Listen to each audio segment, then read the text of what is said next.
Hey everyone, welcome back to Sunny Hill Homestead. If you're new here, my name is Sarah and I wanted to welcome you guys to the 2025 season. I wanted to bring you some of our favorite gifts that we got this year, mostly everything actually, but especially the favorites for our homestead, and show you some highlights from our Christmas season.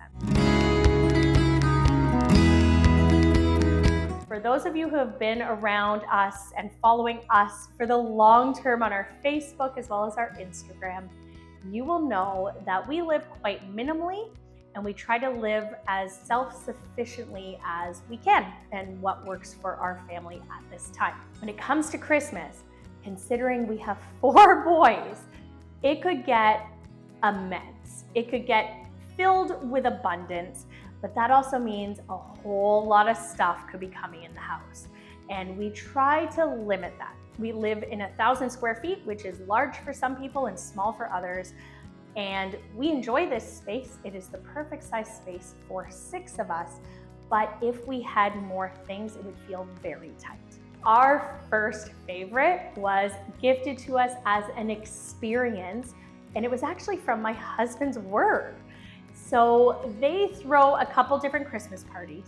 They have one for employees, with their spouses, and you go out and you have a blast, you have a buffet, lots of food, drinks, adult parties. We unfortunately did not attend that one this year, but they also throw a second one for families, so you can involve the kids. So this year they gifted everybody a chance to go to a local tree farm and cut down your own tree. We had a blast. Every year we do purchase a real tree, and we tend to get it from a local church in our village, which has the most amazing trees, and they're Canadian grown. And we choose real trees for a number of reasons. But top of my favorites, once we're done with the inside, I stick it out on the deck and we hang birdseed ornaments that me and the kiddos make up on it, so the birds can come and we can watch them all winter long. I also take some of the needles and I soak them in vinegar, so that way I have a Christmas scented vinegar to clean the house with when I choose to. When I choose to make it smell like Christmas in July. And then also we mulch it. So I use it in the gardens every single year. We are very lucky as well that our city offers Christmas tree pickup, where they themselves will mulch and compost it, which is available for residents to pick up free of charge.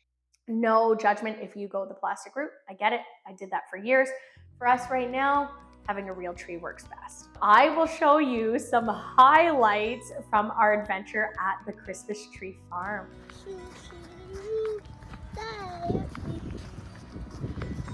Look at the close-up. Sure, you want to go see it? Yeah. All right.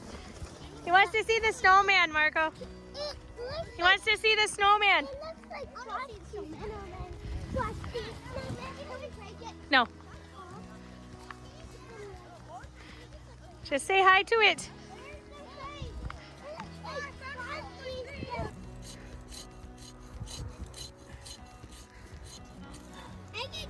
Down.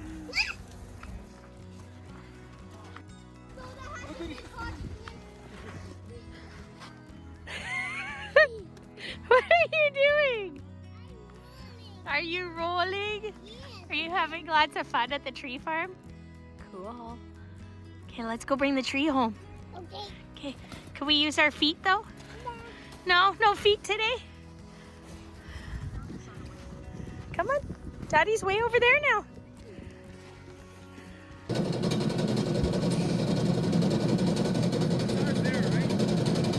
Oh, okay.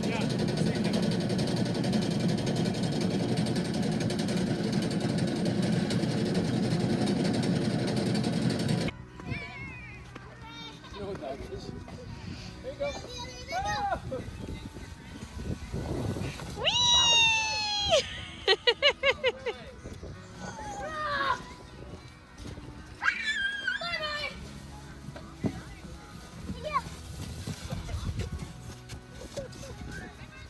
Wasn't that so fun?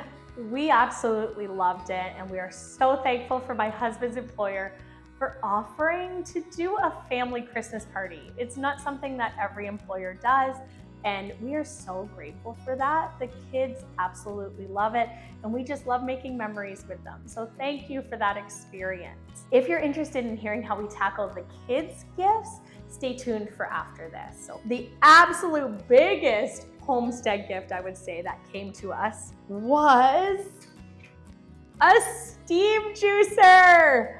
Oh my gosh, I am so excited, guys. So the main purpose is because we harvest so many elderberries every single year. This steam juicer will make not only healthier and more potent elderberry juice, because the steam is what releases the juice from the berries in this lovely contraption. But we also don't have to add any water to the berries when we're boiling them, because again, they're cooked via steam to release that juice. So that's why it's a bit healthier and more potent. It's not diluted with water in order to boil them. So essentially, you have a pot underneath. This is the base pot. It's got a spot for the tube. The next pot, goodness, that's loud. The next pot almost looks like a bundt pan, right? With the tube here. The idea is water goes in this, creates steam, which comes up and through here. And then in the top, it's like a regular colander, which is where I will place my elderberries. You can do any vegetables or fruit that contain juice. So you could do tomato juice if you wanted to. You could do grape juice. You could do any berries. Excellent if you're a jelly maker. Makes it a lot easier in regards to processing. So you'd put your fruit in here. You stack it on top of, again, that bundt pan looking one. And then what happens is the steam comes up from here, through here to the fruit, and then the fruit's juices release around that bundt pan, not down the center, just around it.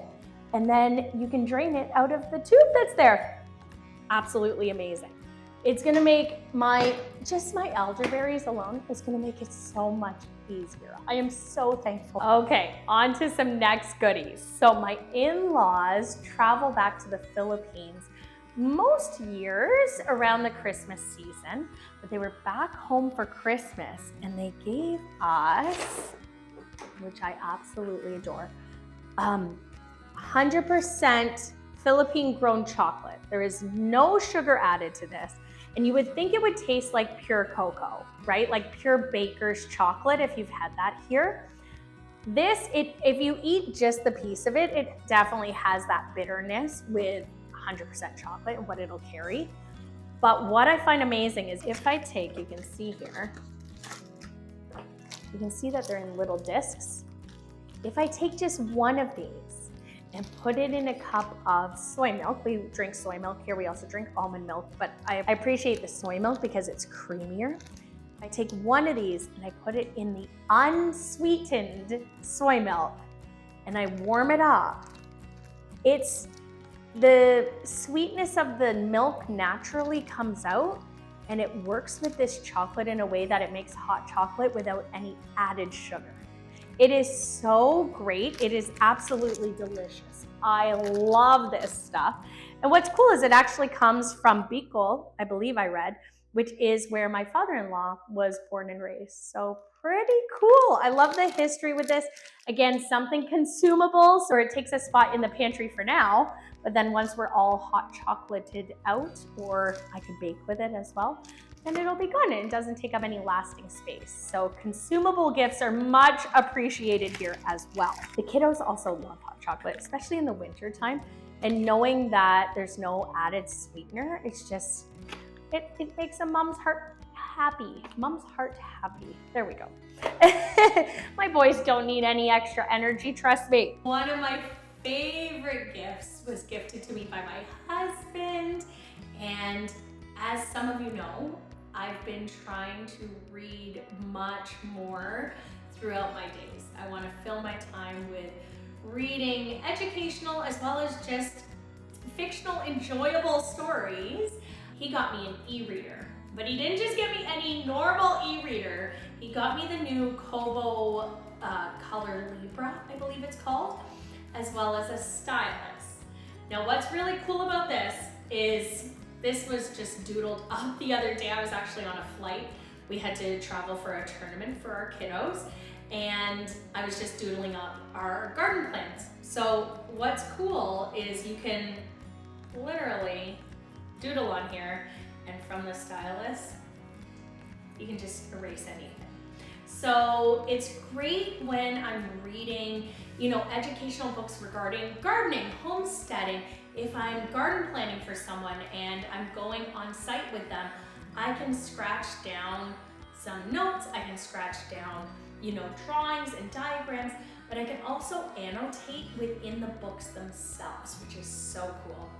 The other awesome thing about this one is, since it's a Kobo, and I'm not sure if this works in the United States, but in Canada for sure, we have an app called Libby, and it allows you to borrow books from the library and all the ebooks, all for free. So obviously I use my library card often. That's where I take out 99% of my books. I rarely buy books, again, because I don't want to have to store them, right? So I use our library like crazy. And this is great because I can finish a book, I can be laying in bed at night and I can just be like, okay, what else does the library have? And I can search for it and just put it on here, and it's all for free. Absolutely love that. You can also obviously connect to the bookstore on here through Kobo, where you can buy ebooks and everything else. But this has been so great, not only for the hobby of reading, but also in regards to work. It's amazing. You can draw in color. I did up a little garden sketch the other day just for fun, just playing with it. See, you can just like draw anything. It's really cool. So even when we were traveling, the kids, they were bored at the airport, I handed them the Kobo and they were just drawing. Sometimes they were practicing their signatures. They were playing X's and O's, doing math equations, because, you know, our 6-year-old really loves to do math equations.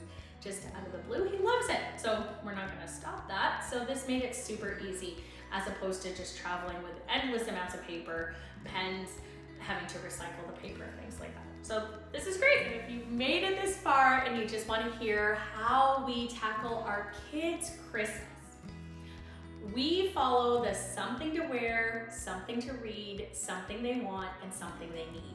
I'm sure you've seen it all over the internet. We've taken it a little bit further this year though, in the sense that there's something to wear was also something that they needed. So they really wanted balaclavas, new ones. They had some last year and it got, you know, lost in the school shuffles of life.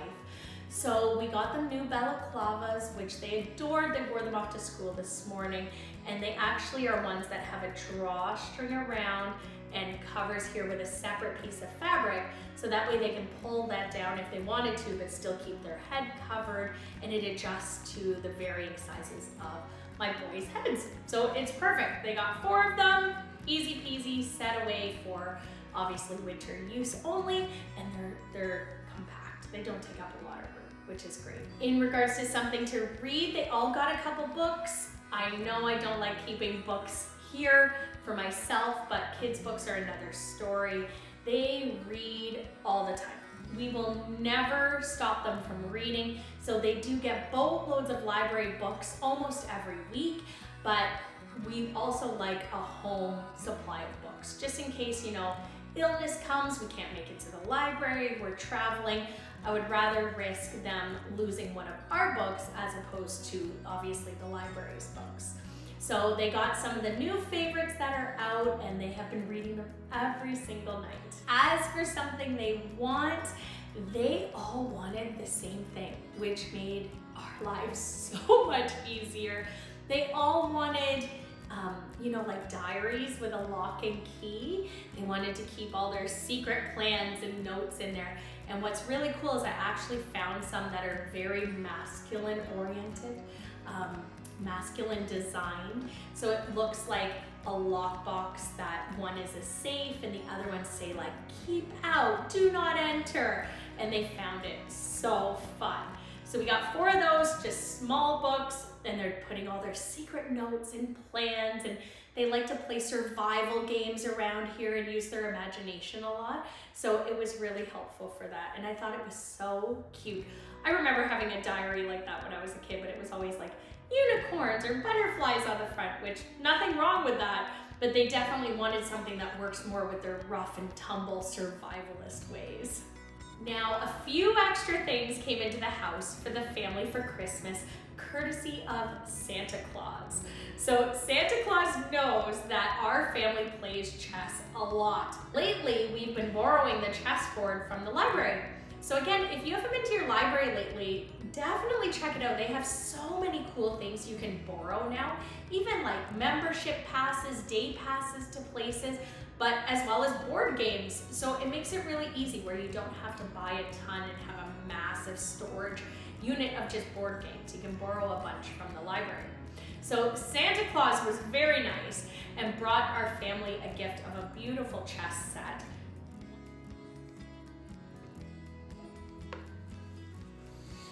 The other really cool thing that came from Santa Claus was an origami set. So the boys love making origami, and he got them a pack of 300 sheets of origami paper.